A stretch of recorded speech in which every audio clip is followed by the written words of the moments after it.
कि व्यासपीठ पर बैठकर मुरारी बापू ने अली मौला शायद कहीं कुछ कहा था। कई लोगों को अच्छा नहीं लगा तो हम किसी का दिल क्यों दुभाए। मेरी व्यासपीठ संवाद की व्यासपीठ है, मैं किसी को सुधारने के लिए नहीं निकला। अगर आजकल के दौर में आप देखते होंगे तो आजकल बड़ा डिवाइडेड हो गया मामला, आप महसूस करते हैं ये चीज? एक बाबा जी, बड़ा सवाल लोगों ने हमसे कहा कि पूछेगा कि मुरारी बापू से कि व्यासपीठ पर बैठकर मुरारी बापू ने अली मौला शायद कहीं कुछ कहा था, तो वो उसको लेके बड़े सवाल है। आप ही के भक्त सब हैं, वो हमसे पूछे कि इसके पीछे क्या सोच थी बाबा जी की। नहीं, मेरा तो और कोई कारण नहीं था।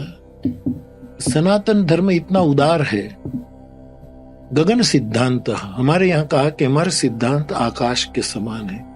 तो इसीलिए जैसे मैं बुद्धम शरणम गच्छामि बोलता हूँ, महावीर स्वामी अंतर्यामी बोलता हूँ, श्री कृष्ण शरणम बोलता हूँ, श्री राम दे रहा, तो इसी।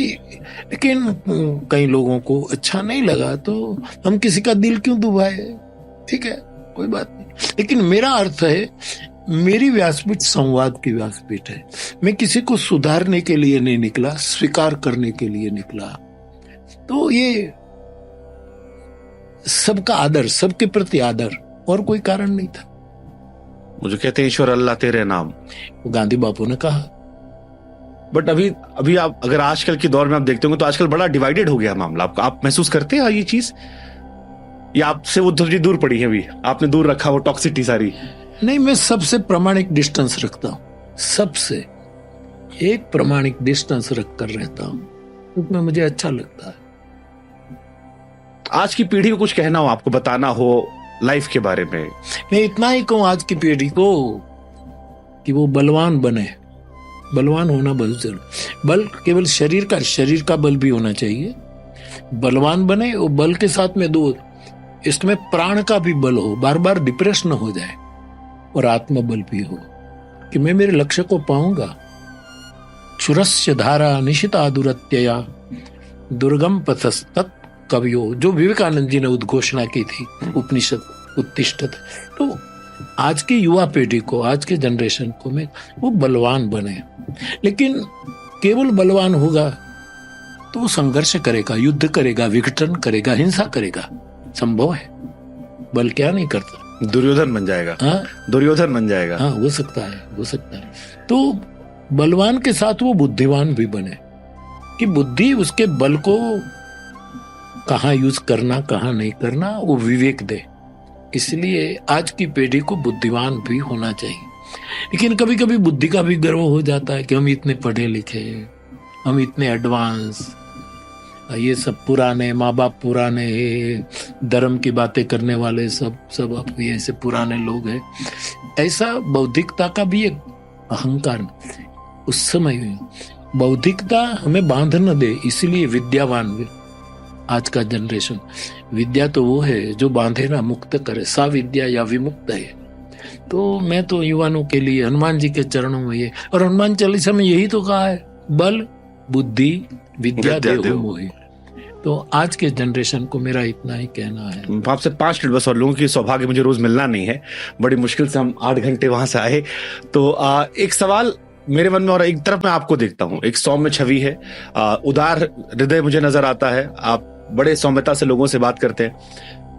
अब साधु महात्मा भी धीरे धीरे बदल रहे हैं, कई सारे अलग अलग तरह के लोग आ रहे हैं, जहां बहुत भीड़ भी जा रही है। जैसे अभी धीरेन्द्र कृष्ण शास्त्री जी हैं, बहुत चर्चा में है।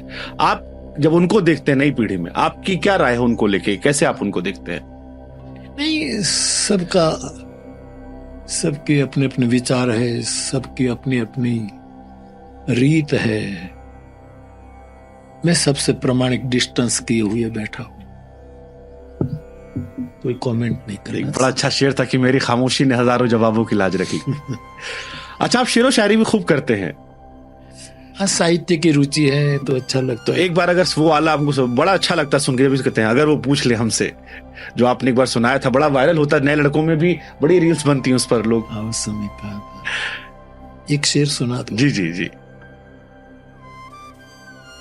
ये और बात है कि वो खामोश खड़े रहते हैं, लेकिन जो बड़े होते हैं वो बड़े ही होते हैं। बहुत बड़ी बात है ये। बड़े लोग ज्यादा बोलते नहीं, खामोश रहे, लेकिन जो बड़े होते, पर्वत कहाँ बोलते, लेकिन बड़े, हिमालय कहाँ बोलता। सही बात है। उसकी भाषा सिद्धों ने सुनी, उसकी वाणी राम तीर्थ ने सुनी, उसकी गिरा, उसकी देववाणी, उसका नाद निनाद, अनाहत अनाहद, उसकी वाणी शंकराचार्य ने सुनी।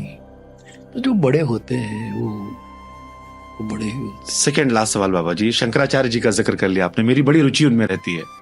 मैं जब उनको पढ़ता हूँ, लिखता हूँ, सुनता हूँ, तो मुझे लगता है कि अगर आज हमारे धर्म में कंट्रोवर्सी कम है, साउथ और नॉर्थ का मेल अच्छा हो गया है, तो उसमें उनकी बड़ी भूमिका है। बिल्कुल बिल्कुल। तो थोड़ा शंकराचार्य जी के बारे में अगर आप आज की पीढ़ी से आप बेहतर समझा सकते हो और हमको भी थोड़ा सीखने का मौका मिल जाएगा उनके बारे में। शंकरम शंकराचार्यम केशवम बादरायणम सूत्र भाष्य कृतो वंदे भगवंतो पुनः। शंकराचार्य भगवान को हम गुणातीत श्रद्धा से शिव का अवतार मानते हैं। और आप कल्पना करिए कि 8 और 9 साल की उम्र में जिन्होंने समस्त वेद और शास्त्रों को आत्मसात किया और भाष्य शुरू कर दिया और अपना अवतार कार्य करके 32 साल की छोटी उम्र में तो वो निर्वाण केदार में जाकर तिरोहित हो गए, निर्वाण पद पर। तो ये देश का और इस पृथ्वी का बड़ा भाग्य है, एक ऐसा युवा सन्यासी हमें मिला शंकर के नाम से। और वो अद्वैत सिद्धांत वाले महापुरुष थे, अद्वैत, लेकिन उसने निराकार को मानने वाले थे, लेकिन सगुण रूप का उसने विरोध नहीं किया।